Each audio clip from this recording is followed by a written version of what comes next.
vast discussion about nucleus management. Sir, Today we'll receive have. again, sir. Hello. Hello. Sushil, I have received your video. I'll play it. Yes, sir. Yes, sir. Thank you, sir. Today we'll be having management of small people in SICS, and the first speaker is Dr. Sushil Kakanki. My experience with non-dilating people. Discussants are myself and Dr. Sheetal Saur. The second speaker is Dr. Deepak Megur. This topic is pupil expansion devices in SICS, hooks or rings. The discussants are Dr. Sundaram Shetty sir and Dr. Mallikarjun sir. This third speaker is Dr. MS Ravindra sir. My top pearls in managing small people. And the discussants are Dr. Nagaraju and Dr. Chetan sir. Over to Sushil. Yeah. Good evening, everyone. I want host rights here because I want to share the screen here now.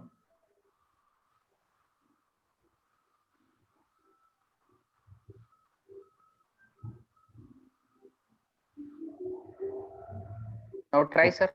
Yeah, now it is there. So I'll be sharing screen for Sushil.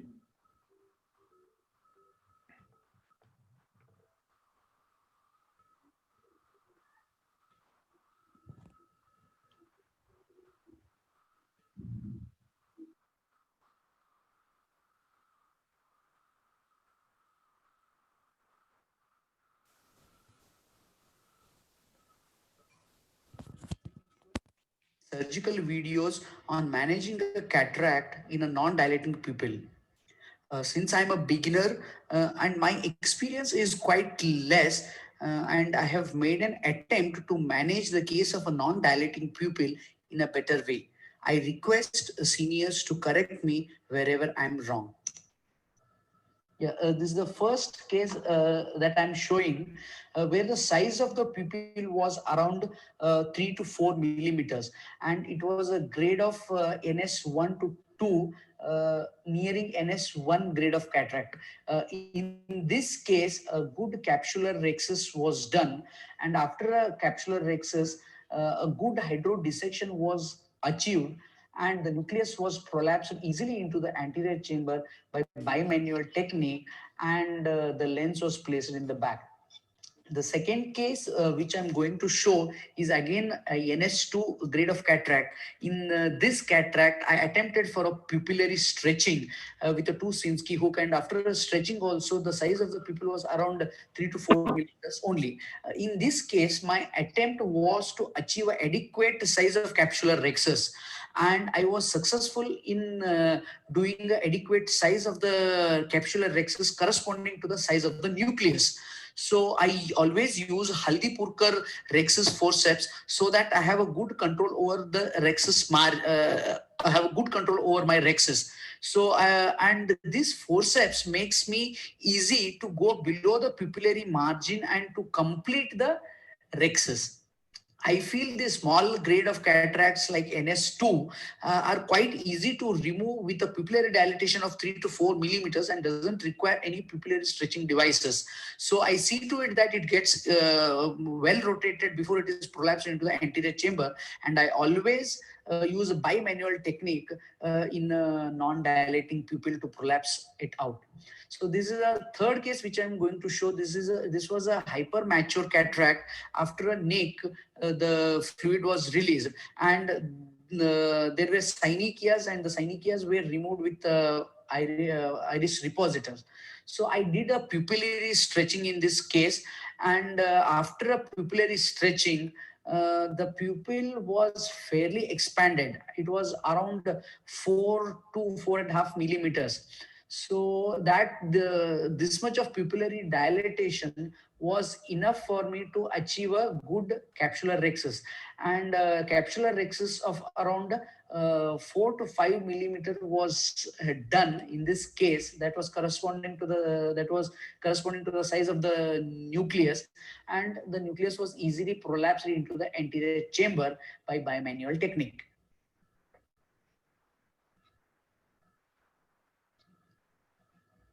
So I always prefer bimanual technique when the pupil for a non-dilating pupil, because that will have less pressure on my bag, and chances of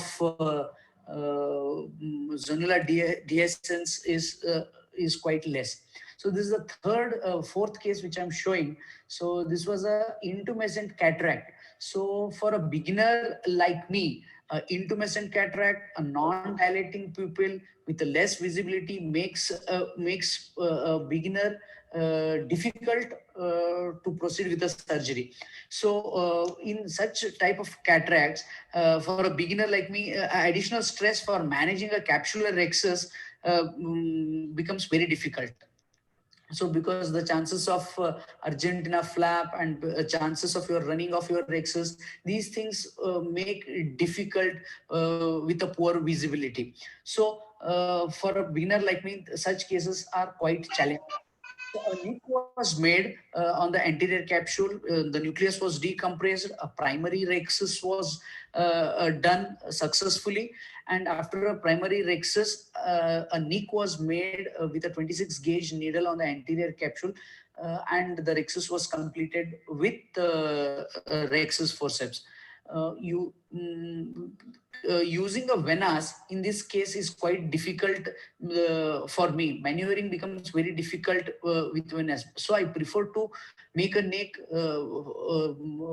lift the flap, and do a complete rhexis with rhexis forceps.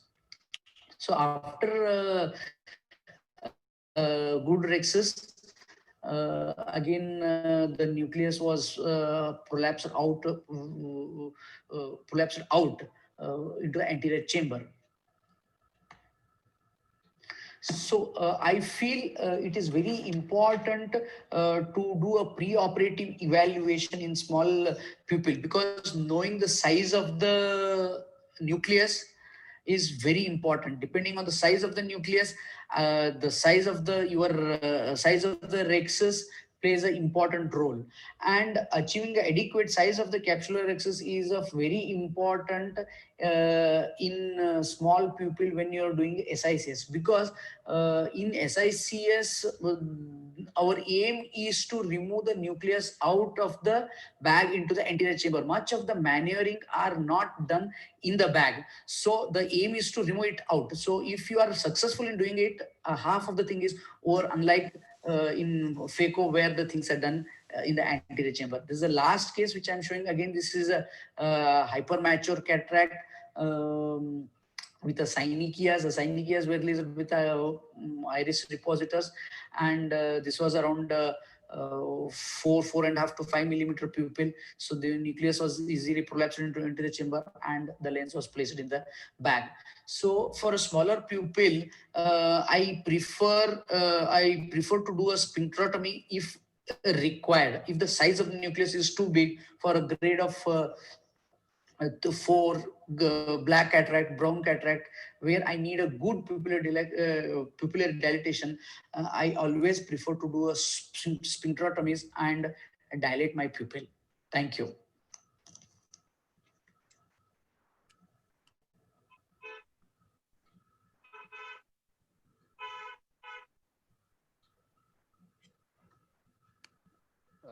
Wonderful surgeries, Sushil.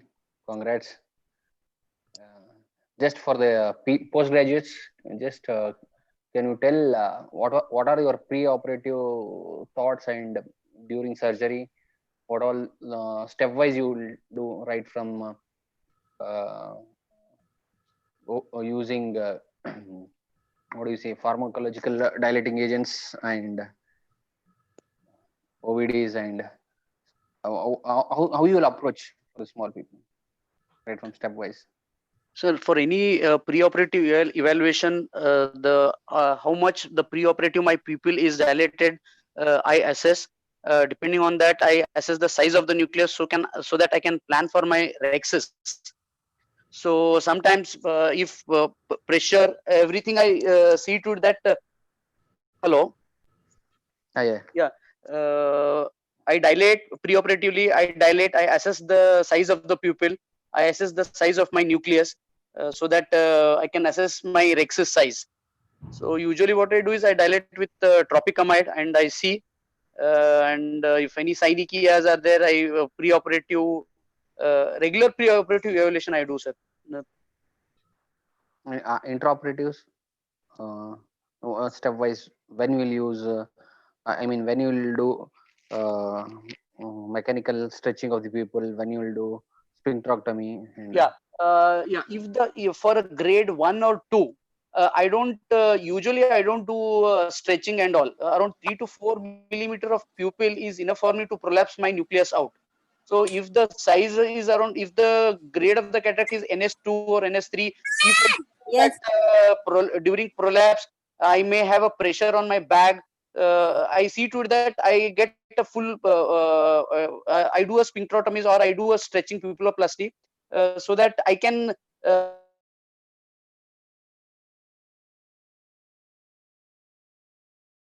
see the rexus margin visibility to a stretching. If the pupil is not stretched, sometimes I do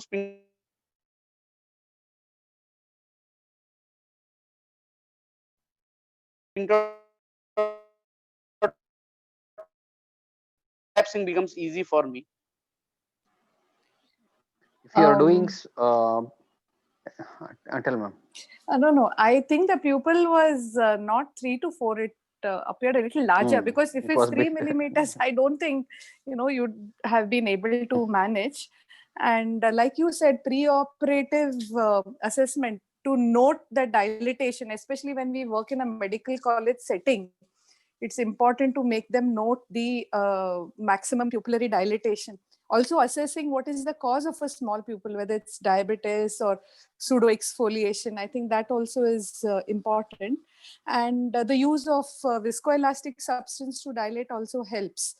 And I just wanted to know what your this thing is. Would you even try dialers to dilate the pupil, or you have those specific Coughlin hooks or something like that No, ma'am. for stretch pupilloplasty? I use Sinskey hooks. Use the Sinskey hooks, is it? Yeah, Yeah. because most of Yes, us would have that, and you're comfortable, you're fine with it.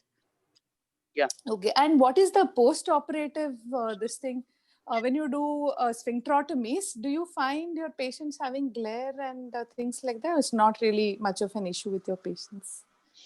Not much of issues because I do my practice in a periphery. Most of my patients are they come mature cataract. They're not very particular about these things. And one more thing, I think They have never complained me about glare and all, ma'am. Fine. And I think it's important to be comfortable both with the cystiotom as well as the rexis forceps, because I think not everyone makes it a point to be comfortable with them. My own case I'll take. I usually go in for a cystiotom most of the time. So I think it's good to be comfortable with both. And yes, because if you have to go beyond the pupillary margin, I think a rexis forceps would be more comfortable. So yeah. Pradeep, anything from your side? Where do you make nicks in sphincterotomy if you do? Yeah, my first nick will be always opposite, like 180 opposite to my tunnel. And sometimes if you're doing superior, then inferior you want to make. So usually I do a temporal. Temporal incisions I do. So nasal you will make a nick. Yeah. One more point I wanted to add is if at all we are doing superior, then we can make a small hydrotomy. I mean by taking the iris out and just making a small nick, and then we can cut like a keyhole iridectomy, so that the large portion will be covered by the eyelid. So the glare also will be an issue, and the pupil will be well dilated. If at all it is a mature cataract and small pupil.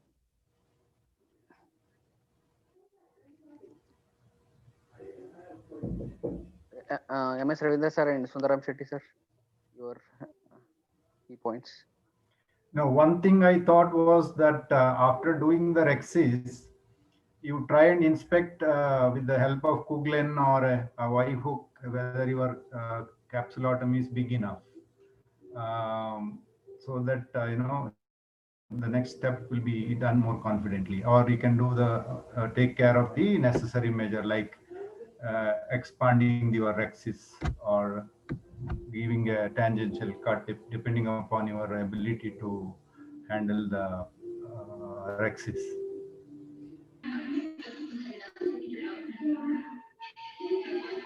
Yeah, I think I had one thing to ask. Suppose for some reason you're not able to complete the Rexis. Let's say you get a 70% Rexis and then for some reason you have to do a can opener in the remaining portion.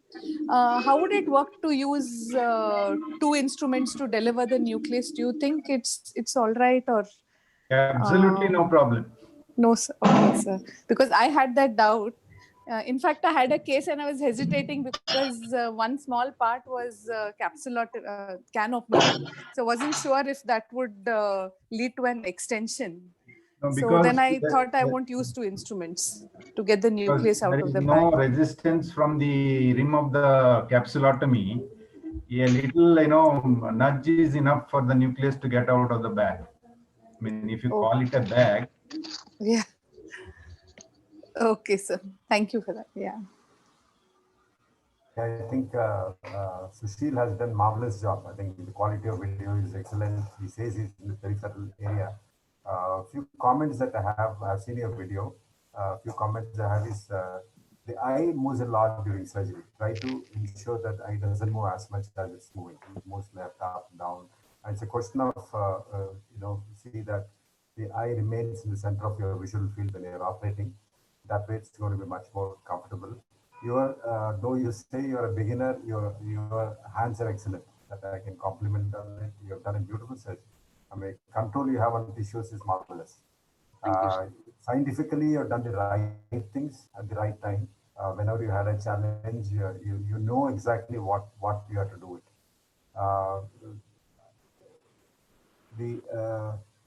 Post-operatively, there was a question, and post-operatively, definitely put a drop of homotropin. You have handled iris, you have cut it, you have stretched it. There will be an iritis post-operatively. So, right on the table at the end of it, I'll start putting homotropin drops once, maybe next day once. These eyes also tend to develop some amount of glaucoma because of excessive exudation and the blocking of the angle region.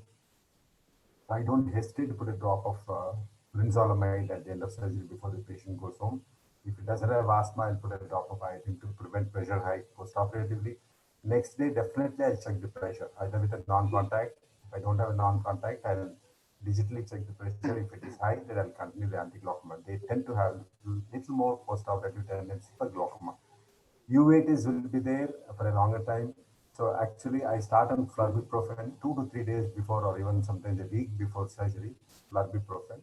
And if the eye shows evidence of inflammation, past inflammation, recent past, I don't hesitate to start topical steroids a day before the surgery, 1 day before. Don't start it a couple of days before. Otherwise, commensals will, grow up and they'll be more potent in causing problem. A day or even 2 days before, you can start on topical medications.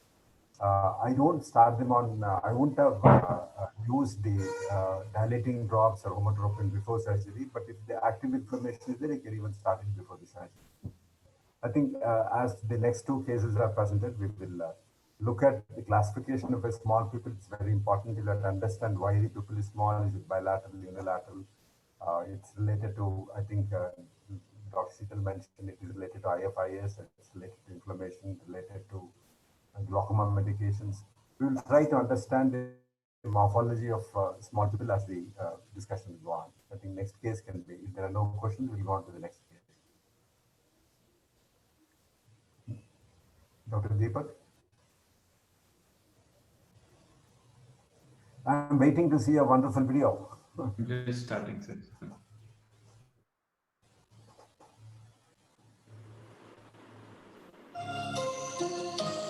Is it audible, sir? Hello, friends. Do we need pupil expansion devices for managing small pupils in manual SICS? So I'll try to answer this question. This is an elderly patient with multiple complexities, a non-dilating pupil, pseudoexfoliation, loose zonules, bulky nucleus. It has mild phacogenesis as well.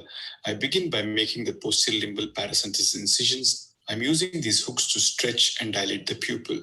These are not iris hooks. They are sort of capsular hooks. And my plan is to use the same hooks to engage the capsular bag if the need arises because of the loose bag. I made 4 paracentesis incisions for the hooks. As I'm puncturing the capsule, the compromised zonular apparatus is quite evident. The bag is wobbly. Saving the bag is a challenge.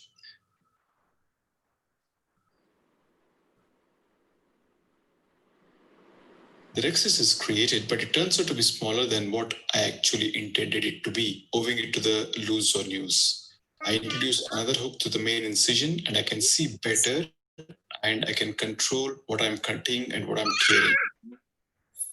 Now I have a decent sized rhexis. Hydrodissection is performed. The nucleus is delivered bimanually out of the capsular bag. The 2 superior hooks are removed. The nucleus is delivered out using this phaco sandwich technique. Cortex extraction again is an extremely challenging step in such eyes, as the bag can come along with the cortex when you're trying to aspirate it. Again, the hooks provide us an excellent view so that the mishap can be prevented. Good visualization helps me to introduce the CTR into the bag, which makes further steps of the surgery significantly safer.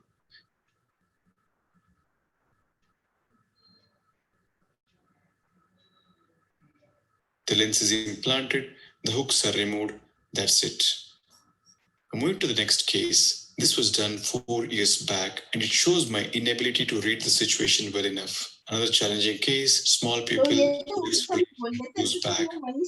I thought I can make a bigger rhexis in this eye, but I underestimated the zonular weakness. As I'm performing rhexis, I realized that it's extremely difficult to tear and make a bigger rhexis simply because of the extremely loose zonules in this eye. There is a higher risk of inadvertent intracapsular extraction if I proceed with nucleus maneuvering with this sized rhexis. I desperately need to make a bigger rhexis, but I could perform a bigger rhexis only after stabilizing the bag with the CTR. I'm finding it difficult to insert the CTR into the bag because of the small pupil. After a couple of failed attempts, I could manage it to get it right into the bag after retracting the pupil with a Sinskey hook. Now the pupil has gone very small. I can't see well enough to do a bigger rhexis. So I finally conceded defeat and went back to the hooks to bail me out of the situation. As the 4 hooks are in place, the picture dramatically changes. Everything looks so routine now. I can see well, I know what I'm cutting and tearing. After enlarging the rhexis, the nucleus is maneuvered out of the bag and then out of the eye. In the background, we have a blue glow instead of the typical orange one. The eye has escaped across the compromised zonules into the burger space. The lens is implanted, vitreous polyps is ruled out. The moral, surgery could have been much more simpler, but I used the iris the final case. Used a BX ring. Unfortunately, the rhexis has gone radial, and I've decided to convert to SICS.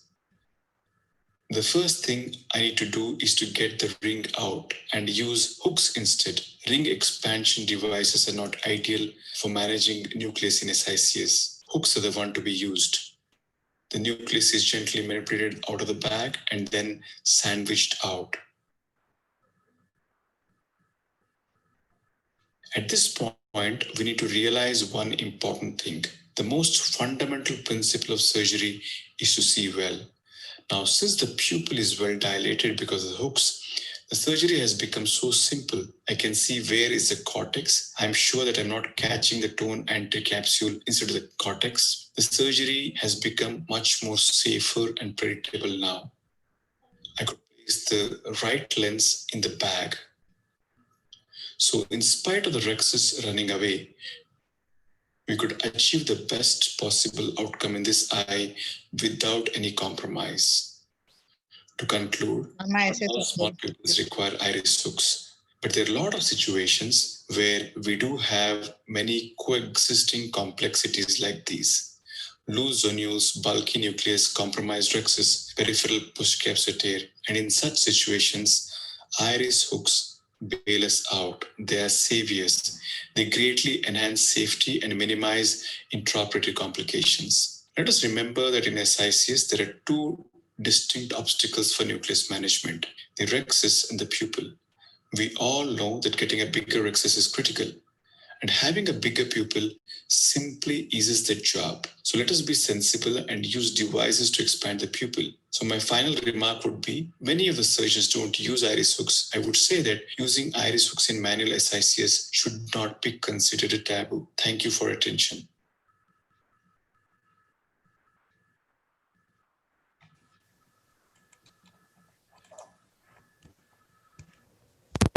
Wonderful video, Dr. Deepak.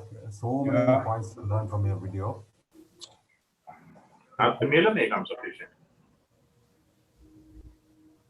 Congratulations, Deepak. I mean, instead of just saying wonderful video, I would say it was wonderful surgery. So the recording is not that. Only since he has done a good surgery, the recording is also become very good. Absolutely, because I think during the time when we were doing so many SSCS surgeries, hooks were and rings were not so popular. So we developed our own way of handling small pupil, like how we do a rhexis when the pupil is small, and how Ravindra used to show us under the air. You can actually see where the tear is going under the iris. So either you use a Kuglin hook to see where the tear is happening with one hand, and then with the other hand, we do the tear, the rhexis. So we managed, and as he already said it, the dictum is you have to see what you are doing.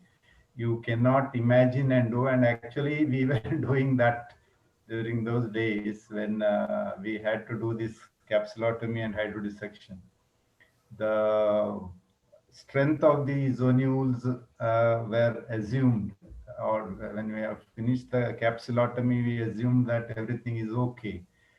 And sometimes, the important step those days used to be to check the size of the rhexis with the Kuglin or a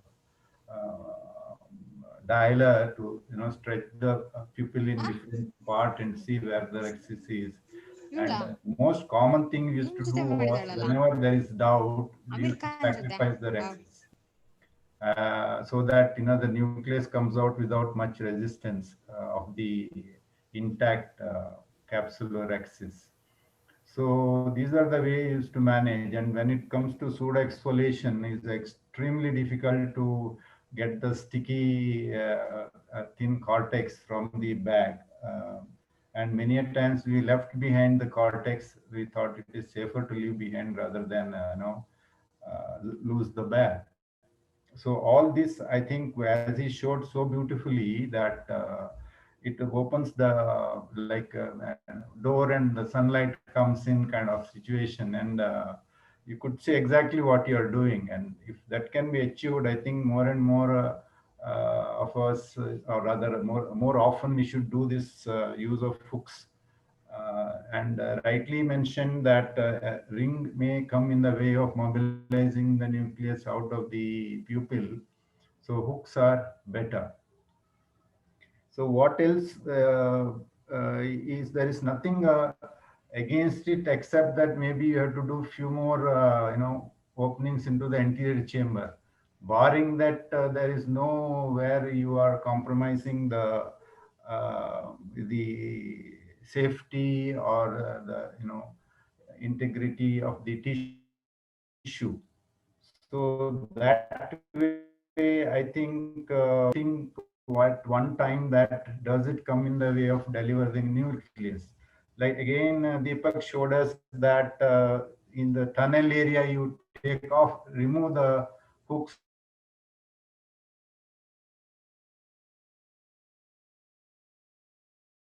So even the other two Deepak, do you think that before delivering the nucleus, you can you can remove all the hooks and put back again at the time of the cortical aspiration, or it's not required?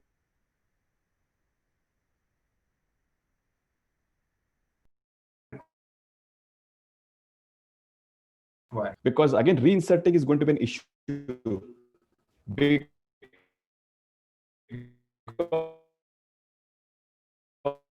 because we may engage the pupillary rhexis over takeout is airing it. So it's tricky not to introduce it later. So always decide before and whether you want to do it before rhexis itself. Yeah. That is already answered. So hooks are better than rings. Yes.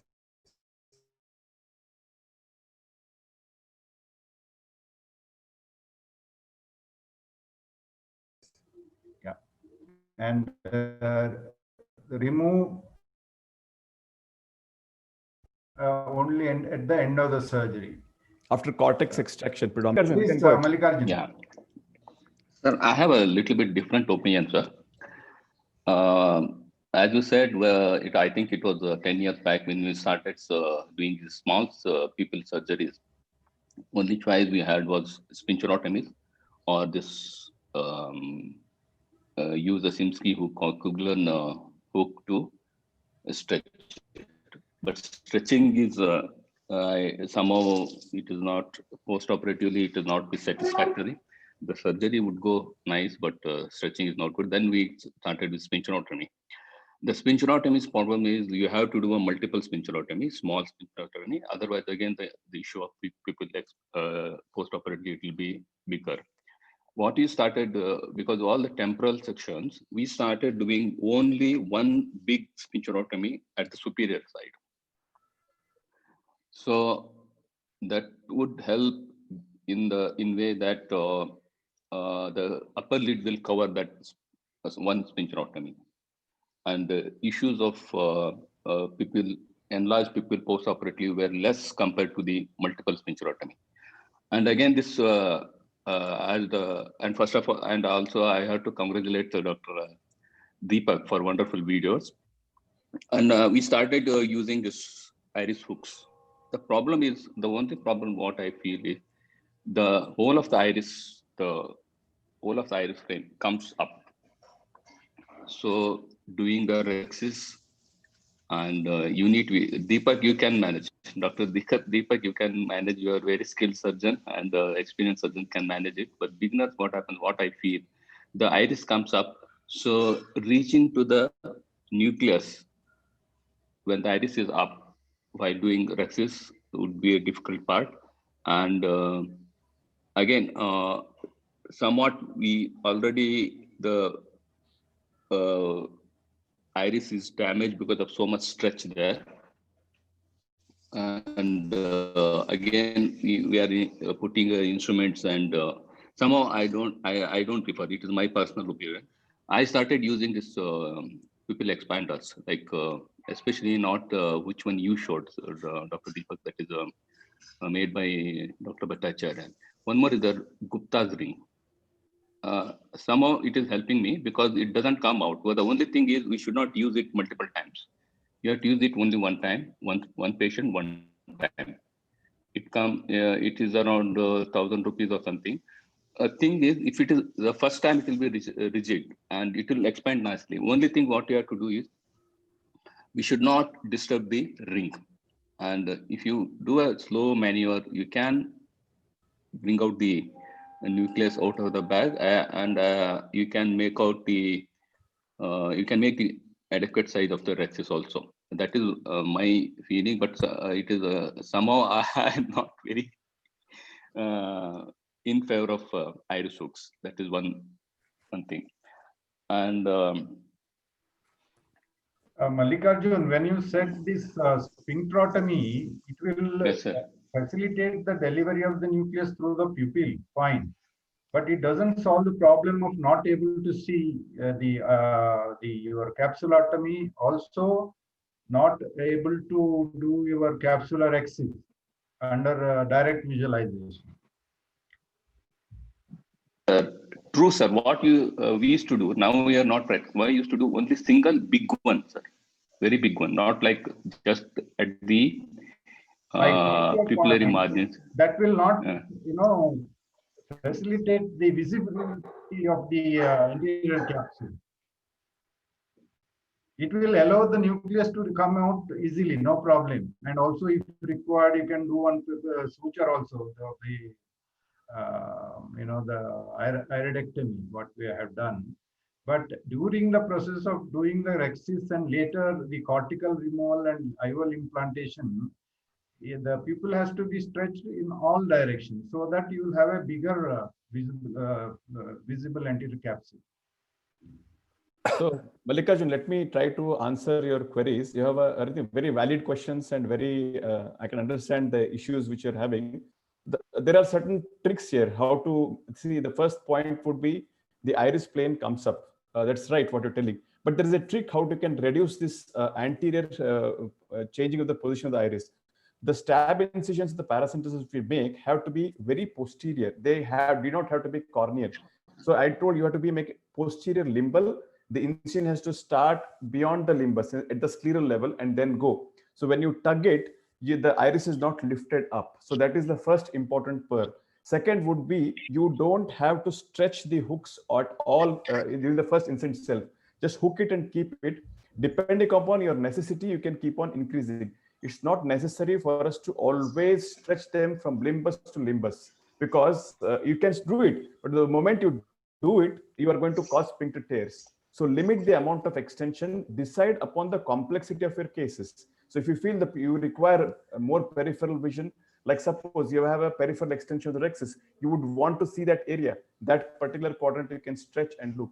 So this is maneuverability. So you can always, that is at your liberty, what amount you want to stretch and what you not. And regarding the ability, see, we want a better view, as Shetty sir was telling. It's not about delivering the nucleus. The visibility has to be continued until you're managing the cortex. Most of these eyes, complex eyes, have very loose bags. When you're trying to put in a CTR, the CTR will not go if your visibility is not good, if it's not well enough. You have made a bigger rhexis, and CTR won't go into the bag, it won't into the sulcus because you're not seeing well. If you just made one sphincterotomy.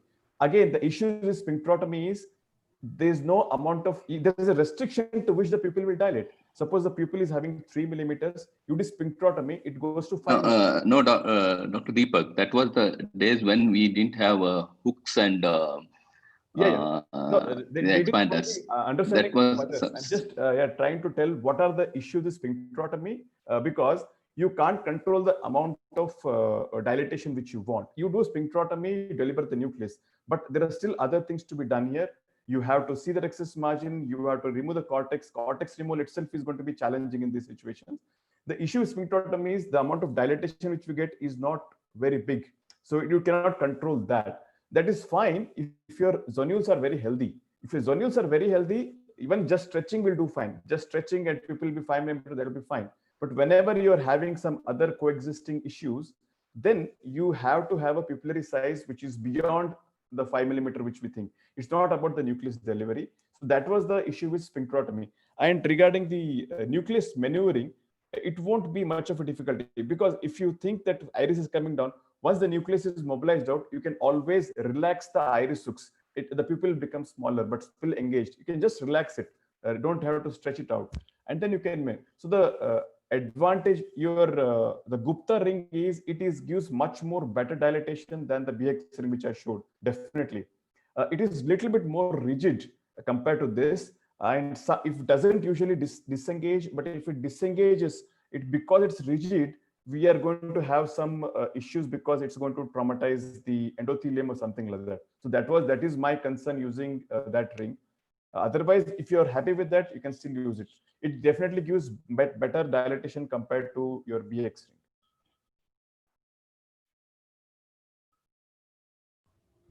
But it will, I agree with you. It may come in the way of delivering the nucleus out of the... Yeah, so it comes in the way and it can get dislodged. Yeah. So once it gets dislodged, you have an hook ring also and hook the nucleus also, and it is firm. The BX ring is very thin, so it is not going to cause much of a problem. But the Gupta ring is slightly bulkier and much more firmer. So I am worried about that aspect. So that's the reason why these are much more thinner. Your experience, Mallikarjun? No, Gupta ring is that's what I told you. You have to use it only once. What as you said, it is a rigid one, but once you it loses its rigidity. What material? Maybe probably it is a silicon one. And once you autoclave it, it doesn't. First of all, it won't engage at all if you use it for second time, third time. Because I had a lot of difficulty, and I had I messed it up. One case I messed it up, and I stopped using it a second time or third time, and only use it for single use. And somehow it is helping me. I don't know, but this hooks was something probably I not done much with the hooks in SICS, not in SICS. In other surgeries I doing. Some of initial cases were not. I was not comfortable. Yeah. So probably that made me to not to use hooks. But when this ring started coming up, then my personal thing is I'm a little bit comfortable with. But as you said, all the points you covered, how to engage it. That's what I wanted to ask you next question. Where any modifications you do in the paracentesis? Rightly you said you should not do a beveled paracentesis, not much, but you should be like something like more of a stab. I mean, and more posteriorly, and that, and also you should not stretch it up to the cornea. Yeah. So, and also you rightly said you have to you stretch it one side first fully and try to stretch it other side fully. That also injures the iris more. So just first engage them, just keep them little bit, stretch them little bit, and depending on the size of the pupil and the hardness of the nucleus, try to enlarge it more. I think excellent. The message here would be, I've not seen many SICS surgeons using iris hooks at all. So I'm sure most of you are going to have some complexities cases like this. I'm sure I'm not the only person who is having this loose zonules, these cases like this. The reason is there is nothing to worry at all. There's absolutely nothing to worry. You just have to, there's few tricks here to use them, that's all.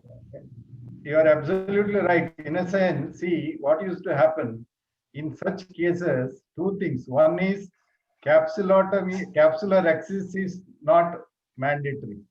Number two, put the lens.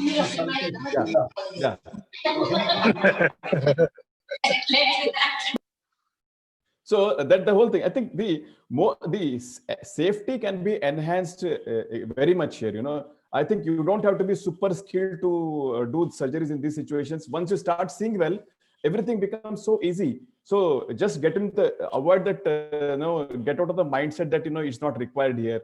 Such situations definitely helps. Again, to reiterate few tips: posterior limbal or scleral stab incisions, don't pull at the first stretch itself.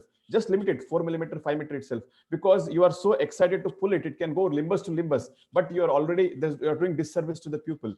So you're just tearing it left, right, and center. So just it can be, it can be controlled, whatever, how much you want to. Let's see at your. So don't be excited to just pull it around and then see it. And you can always do enlarge the rexus if need requires. Another point I'd like to add, which is against the use of rings, is if the nucleus is very bulky, the chances of the ring getting dislodged when you're trying to mobilize the nucleus out again will be there. So that's the reason why I would still try to err on the side of the iris hooks compared to that, because here you can control, everything is controllable.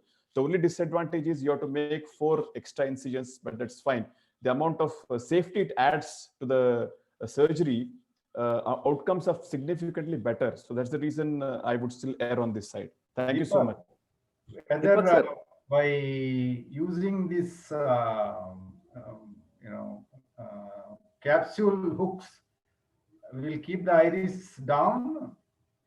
It's not much different, sir. But the idea why I want to use capsule hooks is these are all loose bags. So sometimes you would want to stabilize the bag also. So that's the reason in eyes with loose bags, I prefer to use the capsule hooks, because the same hooks can be used to engage the bag also. So that it serves a dual purpose. So you want to mobilize it, you can stabilize the bag with the same hooks. Yeah, during that time, did you feel the iris was not pulled up so much as against iris hook itself? I have not observed it very cleanly, but it was not an issue with my iris hooks as well, sir. Okay. Which company, Deepak, sir? That hooks, iris hooks, I mean, And capsule hooks are which company, sir? Dr. Deepak. Deepak, sir. Yeah. Iris hooks are from Madhu Instruments, and capsule hooks also from Madhu Instruments. Deepak, sir, Sushil here.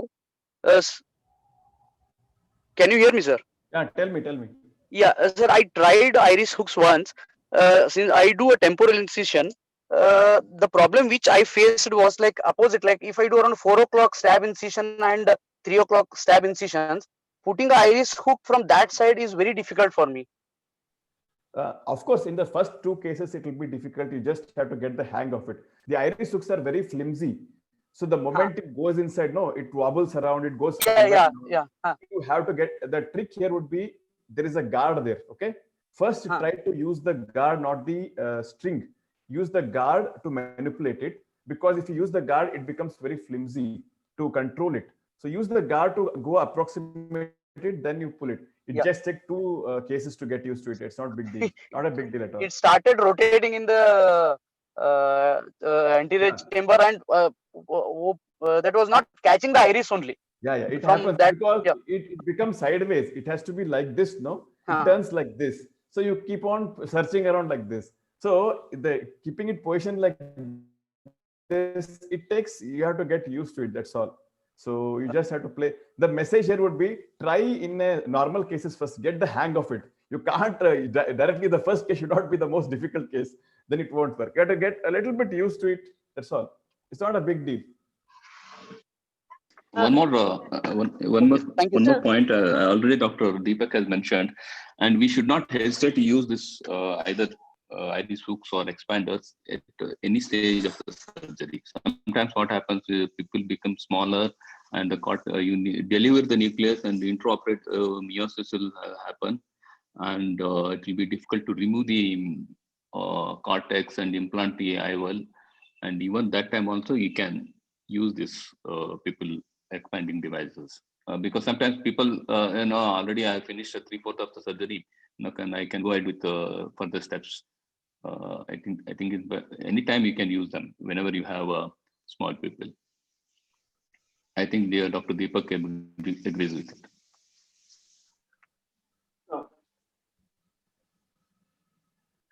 Sir, Dr. Deepak sir. Yeah. Dr. Chetan here. Yes. Sir, I have no experience in using these hooks or the pupil expander. And so what I have been doing all these days is to stretch pupilloplasty and then use viscoelastic to dilate it to the maximum whatever it can and do a dry aspiration. And somehow I've been able to manage till date, but I think I will take this point home, that I will try using a pupil expander or a capsule here so that I can see better. Yeah. So, one more thing. You can start using the. Yes. I mean, I've not seen anybody use in front of me all these things. I mean, I'll have to look into a couple of videos and probably start doing it. So that is the thing which holds me back. And I also have a problem with this intraoperative, that is in patients with BPH. This floppy iris has been troubling me a lot. So I would like to hear some pearls from the masters, I mean, how to go about it and then how to handle it.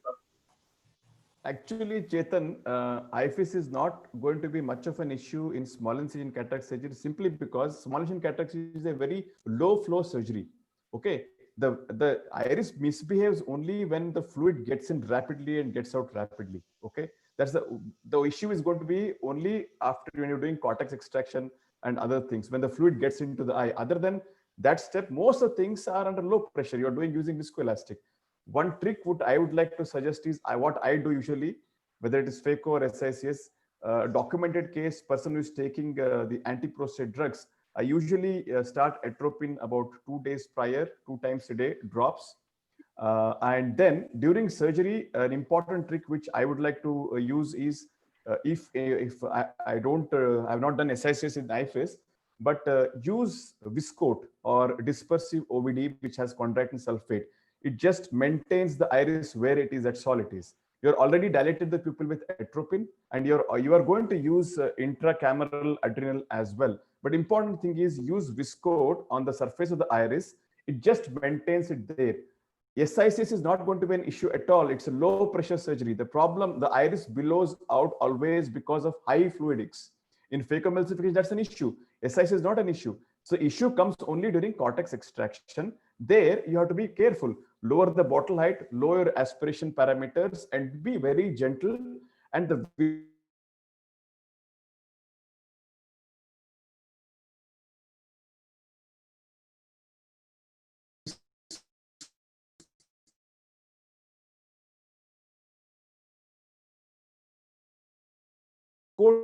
which is present on the iris just ensure always hover with very low pressure. So that is critical. And use Viscoat. Most of the things it won't be. SICS is IFIS is not an issue with SICS. Thank you, sir. It usually happens in a very close chamber surgery. Since that is what it happens more commonly in phacoemulsification. Even then, you just put one hook from the side. That will also help. Even just one hook. It needs that to near this section, because most of the time we have a problem with this iris coming out of the section. There only we have a problem. Thank you, Deepak. It was a wonderful thank you, surgery. sir, everybody. I think Dr. Priya wants to ask a question. She has a Yes, hand sir. raised. Yeah, go Sure. ahead, Doctor. Thank you, sir. So I just wanted to know for the iris hooks, how many clock covers we need to put from the main incision, the superior to iris hooks. Dr. If we are Priya, putting four. hooks, you have a tunnel incision. Leave the tunnel area. You don't have to use hooks there at all. Use 4 equidistance from the tunnel. Tunnel is the last option. If you feel that you still require, use the 5th hook. Otherwise, leave that part open and then use 4 hooks beside the tunnel on either side of the tunnel and 2 inferiorly. So that's no, I wanted to know how far the paracentesis should be from the main tunnel. No, just beside it. You don't have much of a space there actually. Your incision is 6 millimeter or 6.5 millimeter. Just beside on either side of the tunnel, 1 and 2 opposite clock covers. Okay, sir. Thank you. I think we are running out of time. I think Dr. Sir has to present his presentation. Yeah, over to Dr. MSR, sir.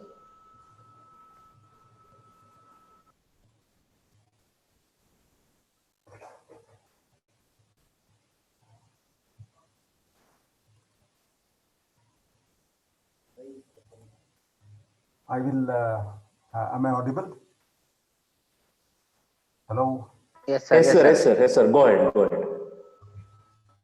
I'll show one video and discuss my points of view about small people. This is a wonderful case. When I took him for the surgery, the AC was flat, actually there was no space. Somebody had done an iridotomy there. And after iridotomy, the signs and symptoms have worsened. Pupil is very small. I've started on steroids preoperatively about 2 or 3 days because it looked silent now. There was severe uveitis, KPs there, and pressure was 70s and 80s, very high pressure, and nothing could bring down the pressure. I took her up for surgery, and there's topical anesthesia. I put lignocaine, proparacaine on the limbus, and started with Tenon's conjunctival incision, as you can see, combined Tenon's conjunctival. I'll take a little faster, and 6 millimeter long tunnel. This is I can explain, this is a special a blade that I've created with only 2.5-3 millimeters long cut. Normally, The bend is somewhere there. Can you see my arrow? But this is specially designed, and especially if you're doing from the superior side, it doesn't hit the lid. And that's a 6 millimeter tunnel. And I've entered just into the eye and try to push in viscoelastic and enlarged it. I would like to make sphincterotomies in such cases. You can see the entire iris, entire lens diaphragm is moving, and I'm deepening chamber again and again. This is how I do sphincterotomies with Van Art scissors, multiple. I'm entering on this side, so you are accessible only the opposite side. And I'm trying to dilate the pupil. There was some Syneke which I released. And I saw that this is a dialer that I would like. This is the normally, that is a Y hook, the titanium Y hook. It's a beautiful instrument. This is what I would like to. It holds the iris very well. As you can see, I'm inspecting it. I see some disturbance here. What has happened is when the surgeon did the iridotomy, he has punctured because of very tight anterior chambers, tight anterior chamber. He has punctured the capsule. AC is the lens has leaked into the anterior chamber and posterior behind that, and has caused inflammation. Before surgery, I could not even realize that the capsule is broken. Now, there is a reasonable amount of dilatation by sphincterotomies and continuous injection of viscoelastic. As you can see there, I put lignocaine into the anterior chamber, and I could start the rhexis from that area. As you can see there, it's a tone anterior capsule. I could start the rhexis from there, and I could complete it on both the sides. I mean, coming from superiorly as well as inferiorly away from it, and I could complete the rhexis, and then I realized it's quite small. So this is the situation. Before you do a hydrodissection, you should realize the size of rhexis, and I'll be unable to remove the nucleus without a stretch on the zonules with this kind of pupil. So I've done that. Then I'll take Van Ars. Instead of doing sphincterotomies, capsulotomies with the needle, you can do multiple pulls like that. So do it as many as you want. I'm trying to join. By the direction of the pull, once you are experienced in doing rhexis, by the direction in which it is staring, you can't see through the iris because there is no air bubble, but you can slowly, this is a video that is 1.5 times at speed. So you can very slowly see where it is staring. You can imagine where it is staring depending upon how you're pulling it. And now AC is deeper. I'm going to rotate the nucleus. The most important thing what Dr. Deepak and Dr. Shetty said is you should not disturb the zonules. The moment you move the nucleus either in that direction or in that direction, imagine that it's the steering of a car and keep the nucleus in the same position. Imagine you're pushing the nucleus to the side, you're pushing the zonules there, you're pushing on the ciliary body, which hurts the patient, and you're pulling the zonules here. So if the zonules are weak, they'll come out. You will have a zonular dialysis. So see that the nucleus center is in the center of your cornea. You're not going to push it in any direction. Rotate it bimanually. And now gently tilt it up. It's angulated, and rotate the nucleus bimanually into the antechamber. So now you can actually, with the viscoelastic, push the iris backwards. It's now in the antechamber. It's a soft nucleus. And then you can easily divide into 2 or 3 pieces and remove it. You should be very, very careful at this scenario that you're not going to pull the iris down. So the way you sandwich it, initially you sandwich it in a direction towards the pupil, in the deeper to the cornea, and later you can lift it up so it can come in a plane which is in between the iris and cornea, so that there is no, the wire vector should not be touching this and trying to pull it out. So now you've done it. So there is a great tendency for the iris to come outside, but you could easily manipulate the metrics of the tunnel so that it doesn't come out. If the cataract is immature, it will be fibrous. If you pull the anterior leaves of the cortex, you know that the force is going to go up to the equator and come back. It will pull an U-shaped segment of the that advantage of it can take it segment. Any point of time you can take, I call it cut. You may not appreciate there was no depth for it. There is no side port, so I had to use a U-shaped Simcoe cannula to remove the right and left cannulas, right and left side of subincisional cortex. And there is no positive pressure at all throughout the surgery. I'm not pushing the iris diaphragm backwards, neither it's trying to come up.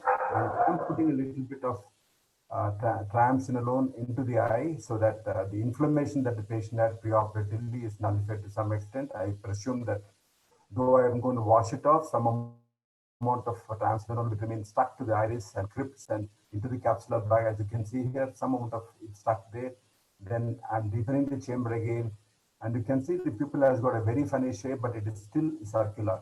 And Dr. Mallikarjun and Dr. Sushil both talked about, iridotomy. I think Sushil talked about the segmental iridotomy or a sector iridotomy, we used to call it in the past. That entire iris is removed, a small segment is removed, and that's not a bad idea. And Mallikarjun also said you can make a slit superiorly, and the temporal side you can make a slit superiorly, so that ultimately it's going to be U-shaped. In West, it's impossible to do that because they've got blue and green irises, light colored iris, and it will be very visible. In a dark color iris, especially for a beginner, if he has got a lot of problem with that, he can do a single iridotomy. But post-operatively, it will have that. One advantage is if there is a posterior segment lesion, the retinal surgeon will be able to visualize the retina much better if there is a keyhole iridotomy. That's one advantage. But this also is very advantageous to the retinal surgeon. Some amount of tears here and there will keep the pupil bit dilated, and they'll be able to appreciate the retina very well. This patient had excellent vision, and post-operatively cornea was very clear. The pressure was high for about 3 or 4 days. Post-operatively, then it will settle down very quickly. Visual rehabilitation is very good in this patient, and that's how I could rehabilitate this patient who had U8 is related to the lens material that came out, and she had an angle closure glaucoma also preoperatively, a dual mechanism. And with this technique, I could give back a reasonable amount of vision to this patient. And at the end of it, the single tunnel, the tunnel is closed with fibrin glue, so that the eye is kept open. There's no need to bandage it. And the advantage of eye keeping open is you can start medications right away. I've seen a huge difference between starting medication immediately post-op versus bandaging the eye for a day and then doing it. I would like to show one more video. This is a case where there is a lot of pseudo-exfoliation, as you can see here. I've done a sclerocorneal tunnel again. You have to identify what kind of fibrin. If you can see very carefully, there is a fibrinous band all along. There is a very good way of releasing fibrinous band and holding it with a strata forceps. And what I do is I take, here I don't think I've done it because I have other videos. You can actually pull it out. As you pull it out, you can give a counter pressure by holding a Y hook, the 1R Kugler hook there, and support the Kugler hook there and then pull the fibrin. It beautifully comes out. The moment you remove the fibrinous ring, then the pupil dilates immediately by at least 2 to 3 millimeters. Here, I think I prefer to do a rhexis within that 3 millimeters. As you can see there, I'm starting a little smaller one and trying to go under the iris, as you can see there. The way it is staring, you will be able to know I'm progressively making it larger and larger. Sometimes I'll run off, sometimes I'm successful. At the far end, I'll go, see, it's staring somewhere else. So here I could do a rhexis under the small pupil. I'll go a little fast, remove it, and put the lens in the back. So that's a possibility. Then again, you switch it out. That's the first possibility. You can see the edema there. You can still see the fibrinous bands there.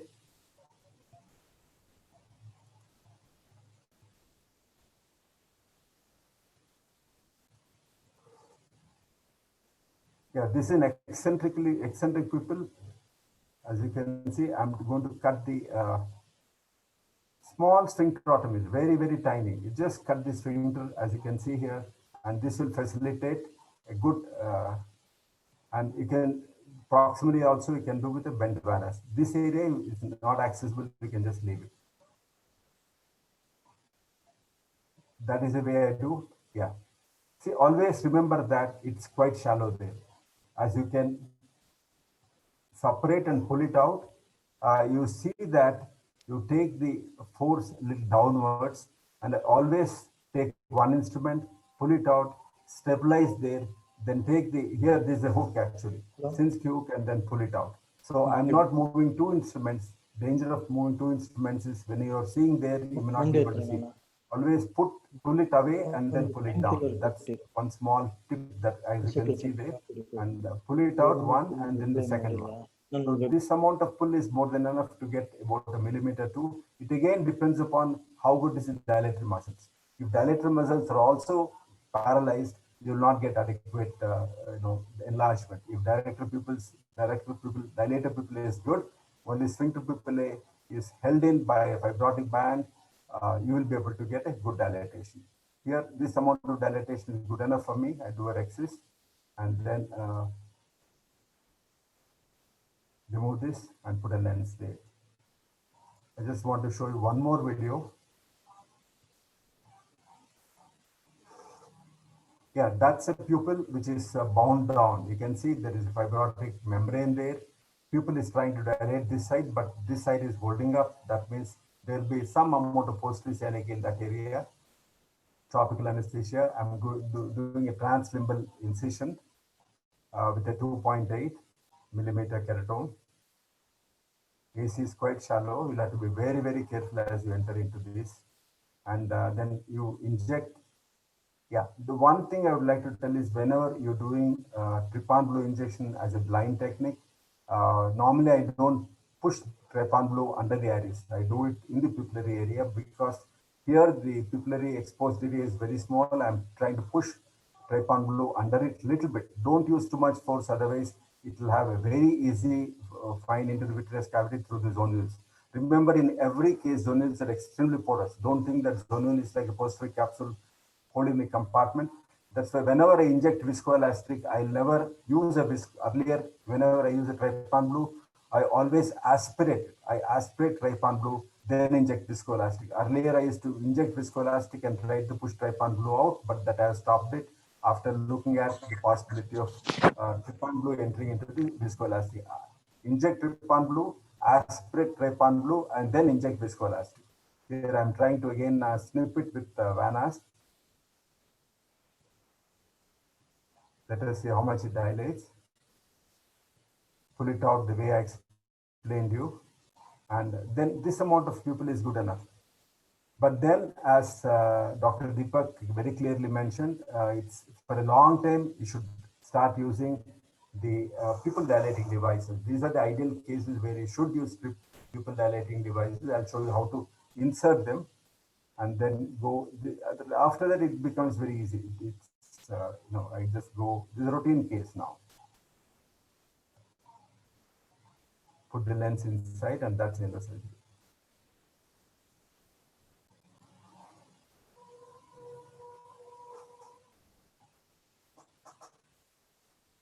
This is the last case I'm going to show you. We use a lot of rings and a lot of capsular tension rings, and sometimes after many years when the zonules are weak, that's the way it's going to present. This is a case of dislocated capsular bag with a lens inside the eye, and I've planned for retroiris fixation lens, and that's a 5.5 millimeter channel. Inspect it with the wide dialer.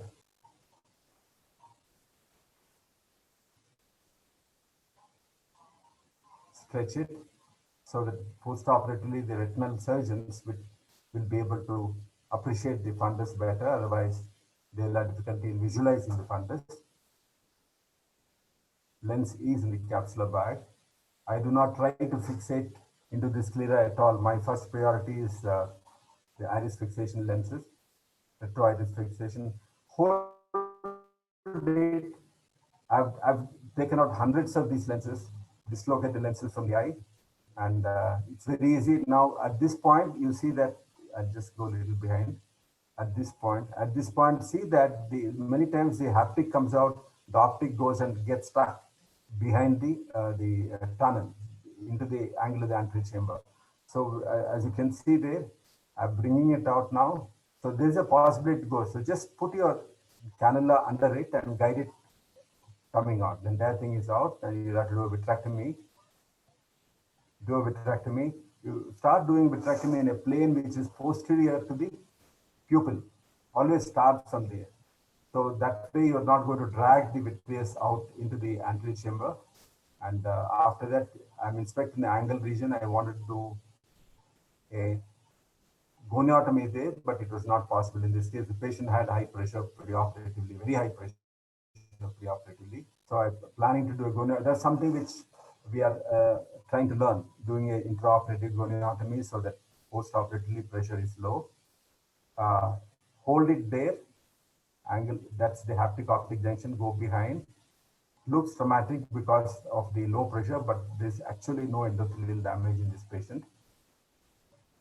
Retroiris hook, retroiris implantation, inclination, lift it up, hold there, take it behind the iris. It's a very simple, very quick surgery, and you're not involving the vitreous base and form the chamber, and do a vitrectomy after that.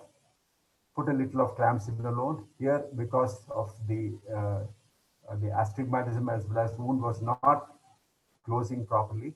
Then I put one single stitch, which I would like to explain you.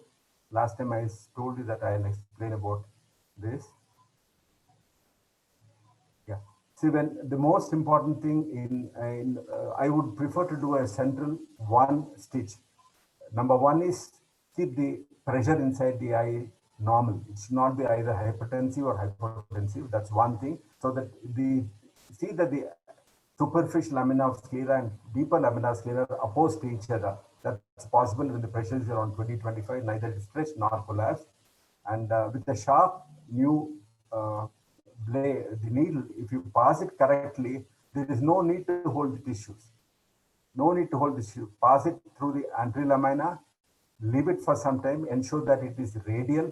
If it is tilted like that, then when you take it and pass it like this, there will be some disparity. Your aim should be every point in the anterior sclera should correspond with every point in the posterior sclera. That's only possible when you do a suturing like that, and pass it through the other side and tie it up. When you tie it up, see that there is no striae coming there.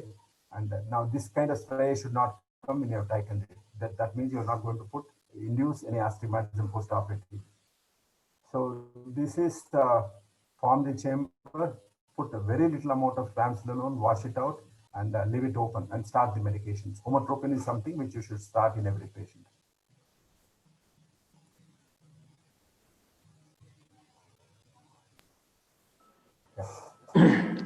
I request I request the discussor to take over. Sir, that was an excellent demonstration of various cases, sir. Sir, in your definition of small pupil, when do you exactly define that it is a small pupil? Most of the time they say anything less than 4 millimeter is a small pupil. But exactly, when exactly do you call it? Yeah. Okay. The small pupil by and large is a pupil through which it's difficult for you to do a routine surgery. A 6 millimeter pupil is also a small pupil, and where you can't do a good rexis, where you can't visualize the cortex, where nuclear tumbling. Nuclear is about 8 to 9 millimeters. So taking it out, it's the relative definition. It doesn't have to be a small pupil, means it does not have to be 2 or 3 millimeters. Even 6 millimeter pupil is a very small pupil. It's not normal. You are uncomfortable with that. You're going to induce more damage to the ocular structures. So there is no fixed definition for small people, and the parallel definitions are too many. The quality of iris is number one. It can be IFIS, it can be inflamed, it can be an atrophied iris. It's a varied classification.